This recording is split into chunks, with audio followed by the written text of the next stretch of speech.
19-летняя Халима Аден станет первой американкой сомалийского происхождения, которая примет участие в американском конкурсе красоты.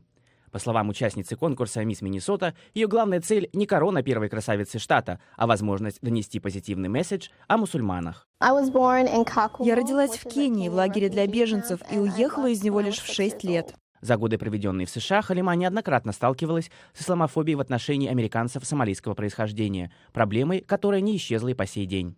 Те, кто идет на плохие поступки, не представляют всех сомалийцев. Именно поэтому сегодня она так ценит возможность представить другую, не похожую на остальных американцев, этническую группу и на такой большой сцене.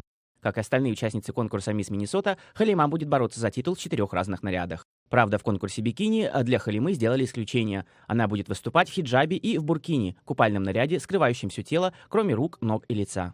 Даже сомалийцы не знакомы со словом «буркини». Организаторы конкурса отмечают, что это решение далось им легко. Организация «Мисс Вселенная» гордится тем, что идет в авангарде признания разнообразия в оценке красоты.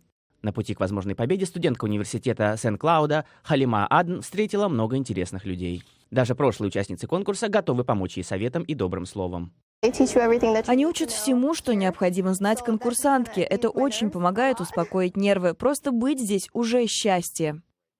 К моменту, когда объявят победительницу конкурса, Халима надеется, что ее труды принесут не только корону.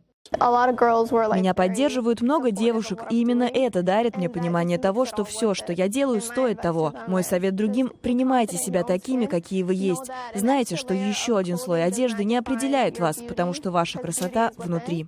Халима надеется, что в будущем, после завершения магистратуры, сможет стать послом Соединенных Штатов.